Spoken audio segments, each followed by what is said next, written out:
एक बार हजरत ख्वाजा मोइनुद्दीन चिश्ती रहमतुल्लाह अलैहि इस्लाम का पैगाम फैलाने की नीयत से अपने कुछ मुरीदों के साथ अजमेर शरीफ के एक स्थान पर तशरीफ लाए, जिस मुकाम पर हजरत ख्वाजा मोइनुद्दीन चिश्ती रहमतुल्लाह अलैहि ने क़याम किया, वहाँ के करीब ही एक बड़ा तालाब था। अस्सलामु अलैकुम प्यारे सामीन, उम्मीद है कि आप खैरियत से होंगे। आज की जो वीडियो है वो ख्वाजा गरीब नवाज चिश्ती की करामत है। आपने किस तरीके से अजमेर में आए और अपना करामत दिखाया और अना सागर का पानी कैसे कासे में आया, इस वीडियो में आप पूरा मुकम्मल सुनेंगे। आप पूरा वीडियो देखिएगा तभी आपको समझ में आएगा। This video is credit Shaheen to visit, जिसे स्थानीय हिंदू लोग अना सागर कहते थे। उस दौर में इस तालाब की वुसात और पवित्रता के कारण हिंदू समाज में इसका बहुत एहतराम किया जाता था। उनका यह अकीदा था कि जो शख्स दिन भर गुनाह करने के बाद इस तालाब में गौस्ल करता है, उसके तमाम गुनाह धुल जाते हैं। इसी वजह से वे इस तालाब को हमेशा दियों से सजाए रखते थे। कहा जाता है कि इस तालाब में हर रात दिए जलाने के लिए तकरीबन 3 मन तेल की जरूरत होती थी। तालाब की पवित्रता के कारण वहां सभी हिंदुओं को दाखिल होने की इजाजत नहीं थी। सिर्फ आला तबके के ब्राह्मण ही वहां गौस्ल कर सकते थे और तालाब के पानी को छू सकते थे। उनका यह मानना था कि अगर ब्राह्मणों के अलावा कोई और तालाब के पानी को छू ले तो पानी नापाक हो जाएगा। हजरत ख्वाजा मोइनुद्दीन चिश्ती रहमतुल्लाह अलैहि और उनके मुरीद लंबे सफर से थके हुए थे। कुछ देर आराम फरमाने के बाद जब नमाज का वक्त हुआ तो ख्वाजा मोइनुद्दीन चिश्ती रहमतुल्लाह अलैहि ने हजरत बख्तियार काकी रहमतुल्लाह अलैहि को अजान देने का हुक्म दिया। हुक्म पाकर हजरत बख्तियार काकी रहमतुल्लाह अलैहि ने अजान देना शुरू किया। उस वक्त हिंदुस्तान में तौहीद का पैगाम और अजान के अल्फाज किसी ने नहीं सुने थे। जब लोगों ने पहली बार अजान के अल्फाज सुने तो उनके दरमियान हलचल मच गई। लोग अपने घरों से बाहर आकर एक दूसरे से कहने लगे, ये फकीर लोग कहां से आ गए और ये क्या पढ़ रहे हैं। अजान खत्म होने के बाद हजरत ख्वाजा मोइनुद्दीन चिश्ती रहमतुल्लाह अलैहि और उनके साथियों ने अनासागर तालाब पर जाकर वुजू करना शुरू किया। जब हिंदू पुजारियों ने देखा कि एक अजनबी दरवेश उनके मखसूस तालाब का इस्तेमाल कर रहा है तो उनके दिल में गुस्से की आग भड़क उठी। एक पुजारी बोला, यह दरवेश कहां से आ गया? बिना हमारी इजाजत के इसने हमारे पाक तालाब को हाथ लगा दिया।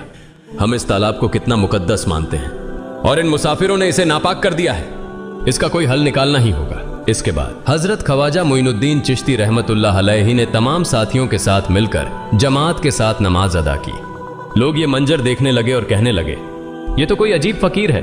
हमारे मंदिरों में सब देवी देवता मौजूद हैं और ये उनकी इबादत न करके किसी नए खुदा की इबादत कर रहा है। अगर मंदिर के बाहर भी कोई खुदा है तो उसे भी मंदिर में रखा जाना चाहिए ताकि लोग उसकी भी पूजा कर सकें। शाम ढलने लगी। शाम होते ही राजा पृथ्वीराज के ऊंटों के चरवाहे अपने ऊंट लेकर उस जगह पहुंचे। इत्तेफाक से हजरत ख्वाजा मोइनुद्दीन चिश्ती रहमतुल्लाह अलैहि उसी जगह पर तशरीफ फरमा थे जहां आमतौर पर राजा के ऊंट आराम किया करते थे। चरवाहों ने देखा कि एक दरवेश का काफिला उनके मुकाम पर आकर बैठा है। उन्होंने हजरत ख्वाजा मोइनुद्दीन चिश्ती रहमतुल्लाह अलैहि और उनके साथियों से कहा, अरे फकीर बाबा, आप कहां से तशरीफ लाए हैं और यहां आकर बैठ गए? क्या आपको मालूम नहीं कि यहां रोजाना राजा पृथ्वीराज के ऊंट आराम फरमाते हैं? राजा के ऊंट यहां आराम करते हैं, ये जानते हुए भी आपने यहां बैठने की जुर्रत कैसे की? हजरत ख्वाजा मोइनुद्दीन चिश्ती रहमतुल्लाह अलैहि ने उन चरवाहों को नरमी से जवाब दिया, बाबा, हम मुसाफिर हैं और अनजान हैं। हमें मालूम नहीं था कि इस मुकाम पर राजा के ऊंट आराम करते हैं। चूंकि हम पहले ही यहां रात गुजारने का इरादा कर चुके हैं, तुम अपने ऊंटों को आज किसी और जगह आराम देने ले जाओ। आसपास बहुत सी जगहें हैं। हजरत ख्वाजा मोइनुद्दीन चिश्ती रहमतुल्लाह अलैहि का जवाब सुनकर पृथ्वीराज के चरवाहे बोले, फकीर की हिम्मत तो देखो, कहता है कि राजा के ऊंटों को कहीं और ले जाएं और खुद यहां बैठे रहेंगे। फकीर बाबा, यह तो हरगिज मुमकिन नहीं है। राजा के ऊंट अपने ही मुकाम पर बैठेंगे। यह कहकर चरवाहों ने हजरत ख्वाजा मोइनुद्दीन चिश्ती रहमतुल्लाह अलैहि और उनके साथियों को वहां से उठाने के लिए दुर्व्यवहार करना शुरू कर दिया। हजरत ख्वाजा मोइनुद्दीन चिश्ती रहमतुल्लाह अलैहि बहुत ही सरल स्वभाव के थे। जब उन्होंने देखा कि चरवाहे दुर्व्यवहार कर रहे हैं तो उन्होंने बख्तियार काकी रहमतुल्लाह अलैहि से कहा, बख्तियार, हम यहां बैठकर क्या करेंगे? जब राजा के ऊंटों को यहीं बैठाना है तो रहने दो, ऊंट यहीं बैठे, हम यहां से जा रहे हैं। यह कहकर हजरत ख्वाजा मोइनुद्दीन चिश्ती रहमतुल्लाह अलैहि अपने साथियों के साथ वहां से चले गए। अगली सुबह जब ऊंटों को फिर से चरागाह में ले जाने का समय आया तो चरवाहे ऊंटों को उठाने की कोशिश करने लगे, लेकिन बार बार कोशिश के बावजूद वे ऊंटों को उठा नहीं सके, क्योंकि अल्लाह के वली हजरत ख्वाजा मोइनुद्दीन चिश्ती रहमतुल्लाह अलैहि ने कहा था कि ऊंट यहीं बैठेंगे। अल्लाह रब्बुल आलमीन ने उनकी यह दुआ कबूल कर ली थी और ऊंटों को आदेश दिया था कि जब तक मोइनुद्दीन चिश्ती खुद नहीं कहेंगे तब तक वे यहीं बैठे रहेंगे। इसके बाद चरवाहे ऊंटों के न उठने का कारण जानने लगे। उनमें से एक नेक चरवाहा था जिसने कहा, क्या तुम्हें याद है कि हमने कल यहां से एक दरवेश को उठाया था? जाते जाते उन्होंने कहा था कि हम जा रहे हैं, राजा के ऊंट यहीं बैठेंगे। मुझे लगता है कि उनके कहे शब्दों के कारण ही राजा के ऊंट उठ नहीं पा रहे हैं। शायद वह कोई बड़े वली हैं या अल्लाह का कोई अवतार है। इस बात को महामहिम राजा के समक्ष रखते हैं। इसके बाद चरवाहे पृथ्वीराज के पास पहुंचे और हाथ जोड़कर निवेदन किया, महाराज, हमने बहुत कोशिश की, लेकिन आपके ऊंटों को उनके स्थान से नहीं उठा सके और उन्हें चरागाह में घास चराने नहीं ले जा पा रहे हैं। राजा पृथ्वीराज ने आश्चर्य से पूछा, क्या ऊंटों को कोई बीमारी है जिस कारण वे उठ नहीं पा रहे? चरवाहों ने कहा, महाराज, ऊंट पूरी तरह स्वस्थ हैं, उन्हें कोई बीमारी नहीं है।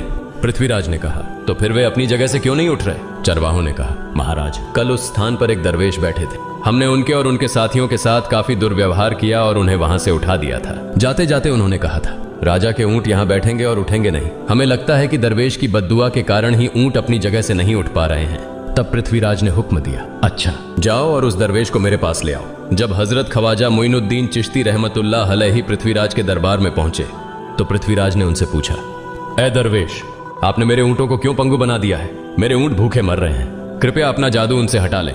अगर जादू नहीं हटाया तो मेरे ऊंट भूखे मर जाएंगे।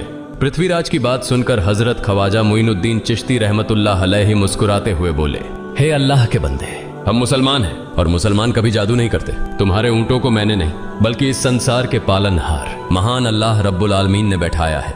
उनकी आज्ञा से ऊंट बैठे हैं और उनकी आज्ञा से ही उठेंगे। लेकिन मैं उस सर्वशक्तिमान से प्रार्थना कर सकता हूं कि वह तुम्हारे ऊंटों को उठने की अनुमति दे। इसके बाद हजरत ख्वाजा मोइनुद्दीन चिश्ती रहमतुल्लाह अलैहि ने अल्लाह से दुआ की, हे अल्लाह, इन ऊंटों को उनकी जगह से उठने की तौफीक दें। हजरत ख्वाजा मोइनुद्दीन चिश्ती रहमतुल्लाह अलैहि की दुआ करते ही चरवाहों ने देखा कि ऊंट अपनी जगह से उठकर चरागाह की ओर बढ़ने लगे। यह दृश्य देखकर चरवाहे चकित रह गए और हजरत ख्वाजा मोइनुद्दीन चिश्ती रहमतुल्लाह अलैहि की करामत की खबर पूरे अजमेर में फैल गई। जैसे जैसे हिंदुओं के बीच हजरत ख्वाजा मोइनुद्दीन चिश्ती रहमतुल्लाह अलैहि की करामत की बातें फैलने लगीं और इस्लाम की महानता उनके सामने प्रकट होने लगी, मंदिर के पुजारी भयभीत हो गए। वे सोचने लगे, अगर यही चलता रहा तो सभी हिंदू मुसलमान बन जाएंगे। तब वे पृथ्वीराज के पास पहुंचे और निवेदन किया, महाराज, ये दरवेश हमारे राज्य में अशांति फैला रहे हैं। यदि आपने अभी इनका कोई उचित समाधान नहीं निकाला तो ये दरवेश सभी हिंदुओं को मुसलमान बना देंगे और तब हमारे देवताओं की पूजा करने वाला कोई नहीं बचेगा। आप इन्हें यहां से भगा दें, नहीं तो ये हमें यहां से बाहर निकाल देंगे। महाराज, हम आपको एक और भयावह बात बताना चाहते हैं। ये दरवेश कहते हैं कि जिन मूर्तियों की हम पूजा करते हैं वे पूजनीय नहीं है। उनका कहना है कि ये केवल निर्जीव पत्थर है जिनमें कोई शक्ति नहीं है। ये साधारण लोगों को इस तरह की बातें बताकर भ्रमित करना चाहते हैं। सबसे आपत्तिजनक बात यह है कि ये दरवेश हर दिन 5 बार हमारे पवित्र तालाब में हाथ लगाकर उसे अपवित्र कर रहे हैं। पुरोहितों की बात सुनकर पृथ्वीराज ने हजरत ख्वाजा मोइनुद्दीन चिश्ती रहमतुल्लाह अलैहि को बुलाया। जब हजरत ख्वाजा मोइनुद्दीन चिश्ती रहमतुल्लाह अलैहि उनके दरबार में पहुंचे तो पृथ्वीराज ने कहा, ए दरवेश, हम देख रहे हैं कि आप गोमाता का मांस खाते हैं और हमारे देवताओं का अपमान करते हैं। हमारे धर्म के बारे में तरह तरह की उल्टी सीधी बातें कर रहे हैं। हम यह सहन नहीं कर सकते। हम यह भी देख रहे हैं कि आप हमारे पवित्र तालाब को अपने अपवित्र हाथों से खराब कर रहे हैं। आप तुरंत हमारे देश से चले जाएं। हजरत ख्वाजा मोइनुद्दीन चिश्ती रहमतुल्लाह अलैहि ने कहा, बाबा, हम लोग तो केवल वुजू करते हैं, नहाते नहीं। अगर पूरी देह के स्पर्श से आपके तालाब का पानी खराब नहीं होता है तो केवल हमारे हाथ और चेहरे के पानी से तालाब अपवित्र कैसे हो सकता है? यह सुनकर पृथ्वीराज ने कहा, वे सभी लोग हमारे धर्म के हैं जबकि तुम लोग कहीं और से आ गए हो। तुम हमारे धर्म के नहीं हो, इसलिए तुम्हारे हाथ लगाने से हमारा तालाब अपवित्र हो जाता है। तब हजरत ख्वाजा मोइनुद्दीन चिश्ती रहमतुल्लाह अलैहि ने कहा, अच्छा बाबा, हम अब आपके तालाब के पानी को हाथ नहीं लगाएंगे, लेकिन हमें पानी की जरूरत है तो हम चाहते हैं कि केवल एक बर्तन में पानी ले लें। पृथ्वीराज ने कहा, ठीक है, तुम पानी ले सकते हो, लेकिन तुम्हारा बर्तन तालाब में लगे, तुम्हारे हाथ नहीं। अगर तुम्हारे हाथ स्पर्श करें तो हम इसके खिलाफ सख्त कार्रवाई करेंगे। राजा के साथ सहमति के बाद हजरत ख्वाजा मोइनुद्दीन चिश्ती रहमतुल्लाह अलैहि ने अपने मुख्य खलीफा बख्तियार काकी रहमतुल्लाह अलैहि से कहा, बख्तियार, जाओ और राजा के तालाब से एक बर्तन में पानी ले आओ, लेकिन बहुत सावधानी से पानी लेना ताकि तुम्हारा हाथ तालाब के पानी को छू न सके। बख्तियार काकी रहमतुल्लाह अलैहि हजरत ख्वाजा मोइनुद्दीन चिश्ती रहमतुल्लाह अलैहि के आदेश का पालन करते हुए आना सागर से पानी लेने गए। उन्होंने बर्तन को तालाब में डुबोया और उनका हाथ पानी को नहीं छू सका क्योंकि चमत्कारवश पूरा तालाब एक छोटे बर्तन में समा गया। आना सागर पूरी तरह से सूख गया और उसकी तली में केवल सूखी रेत दिखाई देने लगी। जब पुरोहितों ने देखा कि उनके पवित्र तालाब में एक भी बूंद पानी नहीं बची है और वह मरुस्थल की तरह सूख गया है, तो वे घबराते हुए राजा पृथ्वीराज के पास गए और बोले, महाराज, यह तो भारी संकट हो गया है। पृथ्वीराज ने पूछा, क्या हुआ? पुरोहितों ने कहा, उस दरवेश ने हमारे पूरे तालाब का पानी ले लिया है। अब हमारे पवित्र तालाब में एक बूंद भी पानी नहीं है। अगर इस तालाब में पानी नहीं होगा तो हम अपने पापों का प्रायश्चित कैसे करेंगे? दूर दूर से हजारों हिंदू लोग इस तालाब में स्नान करने आते हैं ताकि वे अपने पाप धो सकें। अगर पानी नहीं रहेगा तो वे यहां आना बंद कर देंगे, जिससे हमारा बड़ा नुकसान होगा और अजमेर की मान मर्यादा मिट्टी में मिल जाएगी। पृथ्वीराज गहरे विचार में पड़ गए। वे हजरत ख्वाजा मोइनुद्दीन चिश्ती रहमतुल्लाह अलैहि के खिलाफ कोई कठोर कदम उठाने से झिझक रहे थे, क्योंकि उन्हें आशंका थी कि अगर उन्होंने दरवेश के खिलाफ सैनिक भेजे और दरवेश ने सैनिकों पर भी जादू कर दिया तो उनकी परेशानी और बढ़ जाएगी। इसलिए उन्होंने कहा, तुम लोग जाओ और उस दरवेश को मेरे पास बुला कर लाओ। मैं देखता हूं कि वह क्या चाहता है। अगर उसकी मांग उचित होगी तो हम उसे मान लेंगे, और यदि उचित नहीं हुई तो हम माफी मांगकर अपना तालाब का पानी वापस ले लेंगे। जब हजरत ख्वाजा मोइनुद्दीन चिश्ती रहमतुल्लाह अलैहि पृथ्वीराज के दरबार में पहुंचे तो पृथ्वीराज ने कहा, ऐ बाबा, आपने हमारे तालाब का सारा पानी ले लिया है। हम अपने पापों का प्रायश्चित कैसे करेंगे? पूरे दिन के पाप हम इस तालाब में स्नान करके धोते हैं। अगर तालाब में पानी नहीं होगा तो हम अपने पाप कैसे धोएंगे? हजरत ख्वाजा मोइनुद्दीन चिश्ती रहमतुल्लाह अलैहि ने उत्तर दिया, देखो बाबा, तुम्हारे पास आना सागर है, पर दुनिया के हर कोने में ऐसा तालाब नहीं है, तो क्या वे लोग अपने पाप कैसे धोएंगे? पापों को धोने की ताकत इस तालाब के पानी में नहीं है। पापों को माफ करने वाला केवल अल्लाह है, जिसने आकाश, धरती और पूरी सृष्टि बनाई है। उसकी इजाजत के बिना एक पत्ता भी नहीं हिलता। इसलिए मैं तुम्हें इस भ्रम को छोड़कर सही राह पर आने की दावत देता हूं। वहां मौजूद हजारों हिंदू हजरत ख्वाजा मोइनुद्दीन चिश्ती रहमतुल्लाह अलैहि की बातें मंत्रमुग्ध होकर सुन रहे थे। इसके बाद उन्होंने कहा, जाओ बख्तियार, जिस बर्तन में तुमने तालाब का पानी लिया था उसे वापस तालाब में डालाओ। बख्तियार काकी रहमतुल्लाह अलैहि हजरत ख्वाजा मोइनुद्दीन चिश्ती रहमतुल्लाह अलैहि के हुक्म से आना सागर में बर्तन का पानी डालने गए। जैसे ही बर्तन का पानी तालाब में डाला, आना सागर फिर से पानी से लबालब भर गया। इस चमत्कार को देखकर वहां मौजूद कई हिंदुओं ने कलमा पढ़कर इस्लाम कबूल कर लिया। यह देखकर हिंदू पुरोहितों और पंडितों की चिंता बढ़ गई। वे पृथ्वीराज के पास गए और बोले, महाराज, यदि अब कोई उपाय नहीं किया गया तो सारे हिंदू मुसलमान हो जाएंगे। पृथ्वीराज ने कहा, मुझे सलाह दो, इस दरवेश का मुकाबला कैसे किया जा सकता है? पुरोहितों ने कहा, यह दरवेश एक बड़ा जादूगर है, इसलिए इसका मुकाबला भी जादू से करना होगा। हमारे बीच एक बड़े पुरोहित और जादूगर रामदेव हैं, उन्हें इसके मुकाबले में भेजें। अगर वह जादू से इसे हरा सके तो हम अपने हिंदू धर्म का गौरव फिर से प्राप्त कर सकेंगे। पृथ्वीराज ने रामदेव को बुलाकर कहा, रामदेव, मैं तुम्हें इस दरवेश को जादू से हराने की जिम्मेदारी दे रहा हूं। अगर तुम उसे हरा सके तो हम अपने धर्म का गौरव फिर से पा सकेंगे। रामदेव ने पृथ्वीराज को आश्वस्त करते हुए कहा, महाराज, आप चिंता न करें, इस दरवेश को हराना मेरे लिए बहुत आसान है। मैं आपके समक्ष हमारे धर्म का गौरव वापस लाकर रहूंगा। इसके बाद रामदेव अपने साथियों के साथ हजरत ख्वाजा मोइनुद्दीन चिश्ती रहमतुल्लाह अलैहि के सामने मुकाबले के लिए पहुंचा।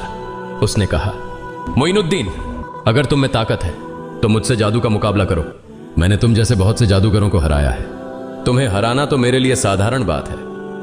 हजरत ख्वाजा मोइनुद्दीन चिश्ती रहमतुल्लाह अलैहि ने उसकी बातों का कोई जवाब नहीं दिया।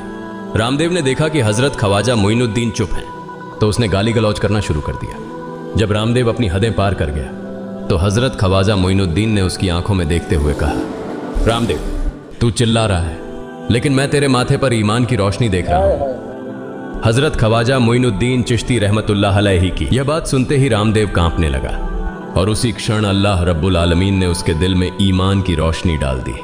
रामदेव हजरत ख्वाजा मोइनुद्दीन चिश्ती के चरणों में गिर पड़ा और बोला, हे अल्लाह के वली, मैंने आपके साथ बहुत बेअदबी की है, मुझे माफ करें और मुझे कलमा पढ़ाकर इस्लाम की राह दिखाएं।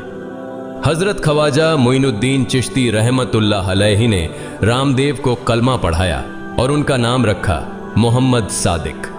इतिहास बताता है कि बाद में रामदेव मोहम्मद सादिक के रूप में एक बड़े अल्लाह के वली बन गए। सुभान अल्लाह, सुभान अल्लाह। ये था हज़रत ख्वाजा गरीब नवाज चिश्ती रहमतुल्लाह अलैह का पूरी हिस्ट्री, जो किस तरीके से आना सागर का पानी आपने एक कासे में समेटा और फिर उस राजा ने आपसे इल्तिजा की और फिर आपने उस पानी को वापस उस तालाब में डाल दिया। ये थी पूरी हिस्ट्री। उम्मीद है कि आपको पसंद आई होगी। This video is credit Sahin to visit. मिलेंगे अगले वीडियो में, तब तक के लिए अल्लाह हाफ़िज़।